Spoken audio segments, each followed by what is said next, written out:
असल हमदर्दी का सबसे बेहतर पहलू ये है कि आप ये समझें कि दूसरों की भलाई चाहते हैं।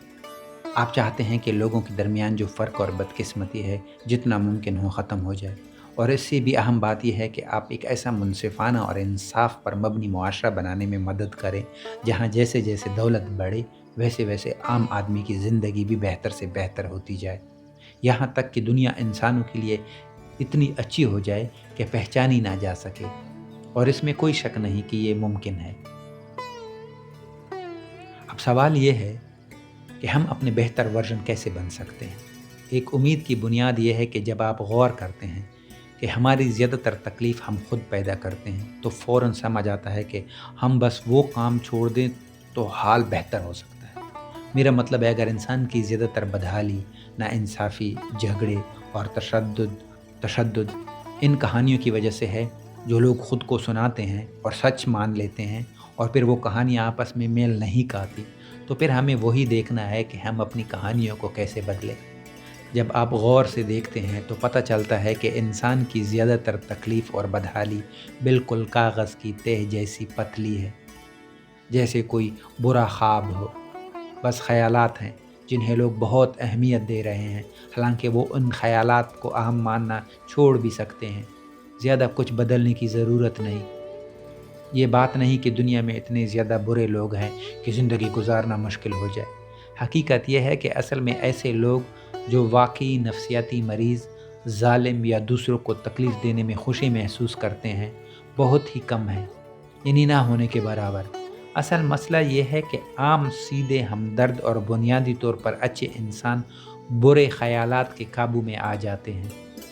ऐसे ख़यालात जो उन्हें दूसरों से टकराव में डाल देते हैं, क्योंकि बाकी इंसानों के पास मुख्तलिफ़ ख़यालात होते हैं। अगर आप मौजूदा हालात देखें तो वाकई मायूसी हो सकती है, लेकिन उम्मीद की बुनियाद भी यही है, क्योंकि तकरीबन कोई मसला ऐसा नहीं जिसे इंसान की अकल और सलाहियत हल न कर सके। जैसा कि साइंसदान डेविड डोइच ने कहा कि जब तक कोई कानूनी फ़ितरत किसी तब्दीली को नामुमकिन करार न दे, तब तक अगर हमारे पास काफ़ी इल्म हो तो वो तब्दीली मुमकिन है। मैं इसमें ये भी इजाफ़ा करूँगा कि सिर्फ़ इल्म काफ़ी नहीं, बल्कि इस इल्म को अमल में लाने के लिए ताउन भी ज़रूरी है। अगर हम चाहें तो इंसानी ज़िंदगी को बेहद बेहतर बना सकते हैं। शर्त यह है कि हम दुनिया को समझने की अपनी सलाहियत इस्तेमाल करें, दौलत को बाँटने का रवैया अपनाएं और किस्मत व हालात की नाबराबरी को जितना मुमकिन हो ख़त्म करें। देखें, हम में से बहुत से लोग ऐसे हैं जो पैदा होते हैं बेशुमार सहूलतें और मौक़े लेकर आते हैं, और कुछ लोग बिल्कुल उलट हालात में आते हैं। लेकिन सच ये है कि हम में से कोई भी अपनी पैदाइश के वक्त अपनी किस्मत मुंतखब नहीं करता। आपने ये फ़ैसला नहीं किया कि आप किसी जंगज़दा मुल्क में पैदा ना हों, या ऐसे वालिदैन के घर ना आएँ जो गैर ज़िम्मेदार या गायब हों या जल्द ही मर जाएँ। अगर आप शाम की खाना जंगी में यतीम नहीं हुए तो ये आपकी मर्ज़ी नहीं थी।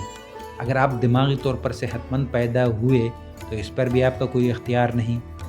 अपने फ़ायदों की फ़हरिस्त बनाइए, जितनी चाहें लंबी कर लीजिए। हकीकत यह है कि कोई भी फ़ायदा आपने ख़ुद पैदा नहीं किया, ये सब तोहफ़े हैं। चाहे आपकी ज़हानत हो, मेहनत करने की सलाहियत हो, या सेहतमंद जीन्स और माहौल, ये सब आपको विरासत में मिले हैं।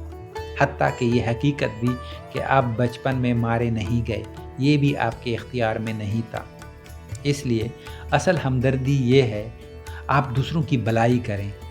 आपको चाहिए कि किस्मत और हालात का फ़र्क जितना मुमकिन हो ख़त्म हो, और इससे भी बढ़कर आप एक ऐसा मुआशरा और तहज़ीब बनाना चाहिए आपको, जो ख़ुद ब खुद इंसाफ़ और खुशहाली तक़सीम करने वाली मशीन की तरह काम करे।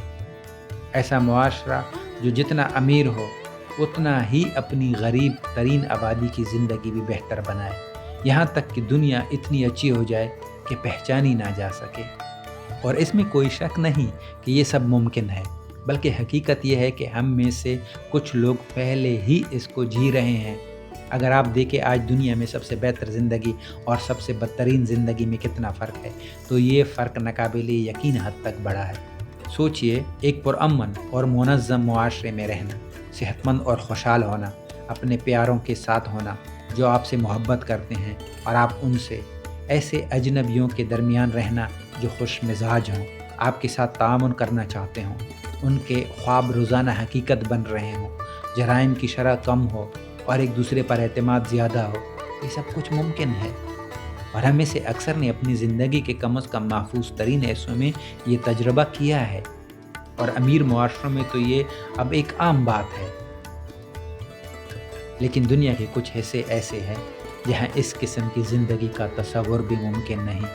وہاں برسوں سے خانہ جنگی یا اس جیسی صورتحال چل رہی ہے، اوپر سے وہ ایسی بیماریوں میں مبتلا ہیں جو پچھلی صدی سے ترقی یافتہ ملکوں میں ختم ہو چکی ہے۔ اس لیے میرا ماننا ہے کہ ہماری ایک عالمی ذمہ داری ہے کہ ہم زندگی کو سب کے لیے بہتر بناتے جائیں، اور اگر ہم اس ذمہ داری کو بھول جائیں یا یہ سوچ لیں کہ یہ اب ممکن ہی نہیں، کہ دولت سب کے لیے کافی نہیں ہے، یا یہ کہ اچھائیاں بانٹنے کے لیے ہمارے پاس وسائل کم ہیں، یا یہ کہ ہم اتنا علم پیدا نہیں کر سکیں گے جو سب کی کشتی کو اٹھا سکے، اور اگر ہم بس خود کو پہچاننے اور دفاع کرنے پر لگ جائیں کہ دشمن دروازے پر کھڑے ہیں، تو پھر ہمارا مستقبل دن بدن خوفناک اور ڈراؤنا بنتا جائے گا۔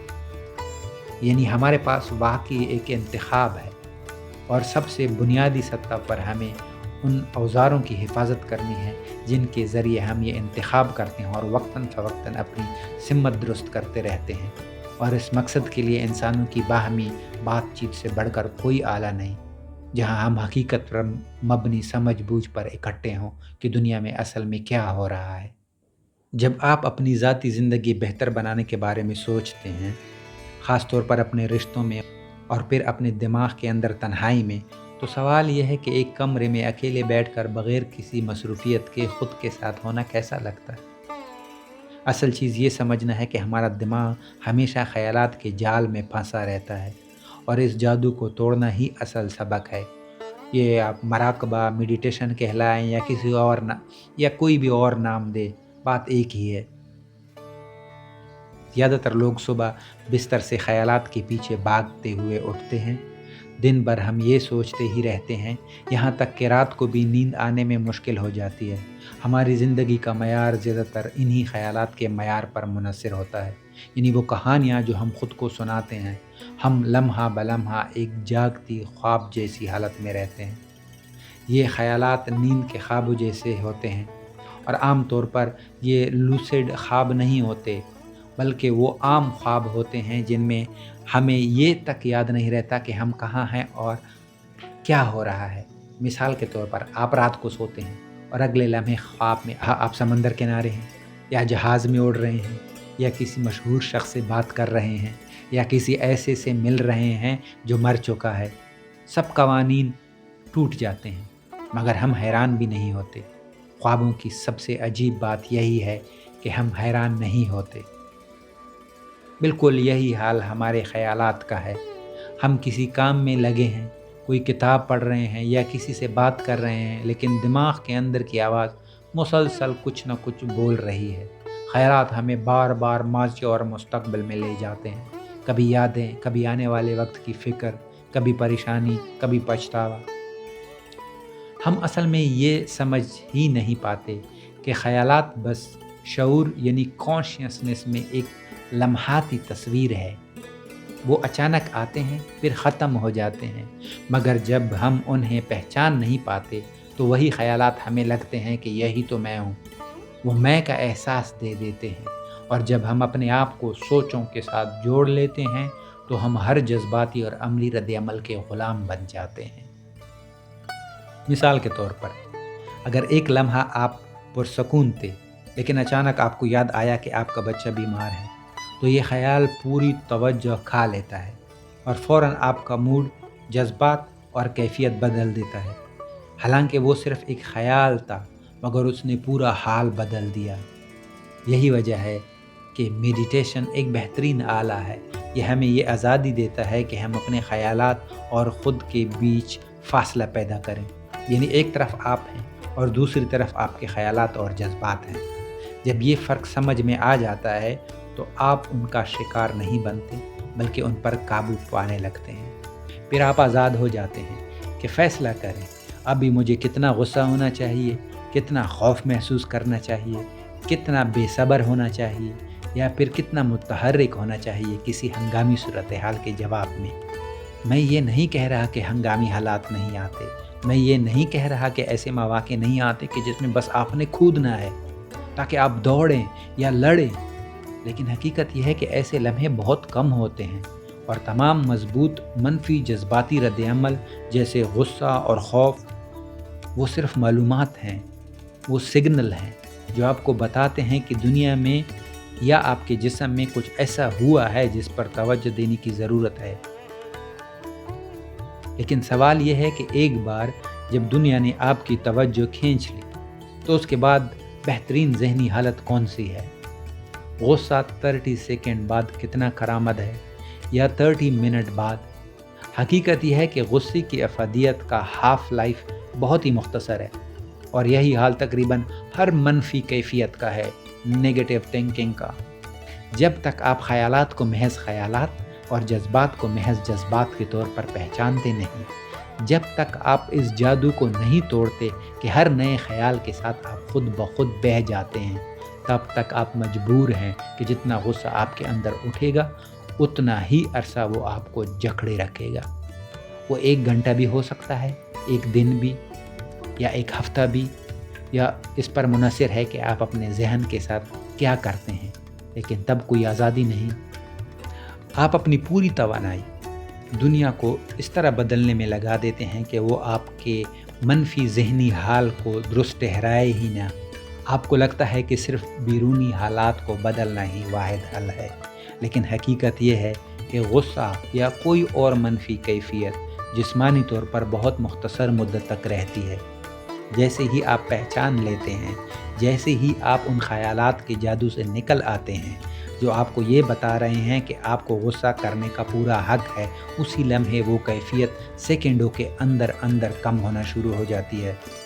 हाँ, अगले ख़याल के आते ही ये दोबारा लौट सकती है, मगर आप बार बार ज़िंदगी के रद्द-ए-अमल के बीच बीच में पॉज़ करते हैं और देखते हैं कि ज़हन सोच से पहले कैसा होता है।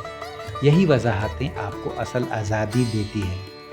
ये एक तरह की सुपर पावर है कि आप फैसला कर सकें, अभी मैं गुस्सा नहीं करूँगा, बस छोड़ देता हूँ। और ये तभी मुमकिन है जब आप ये महारत सीख लें।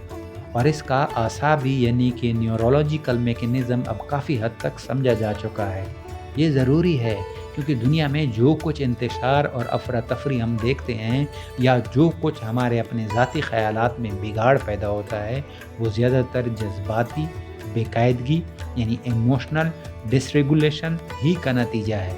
ये आम है क्योंकि बहुत ज़्यादा लोग इसमें फंसे हुए हैं, मगर ये नॉर्मल नहीं है इस मानी में कि ये कोई लाजमी या सेहतमंद रवैया हो। ये बिल्कुल सड़क पर गुस्से यानी रोड रेज की तरह है।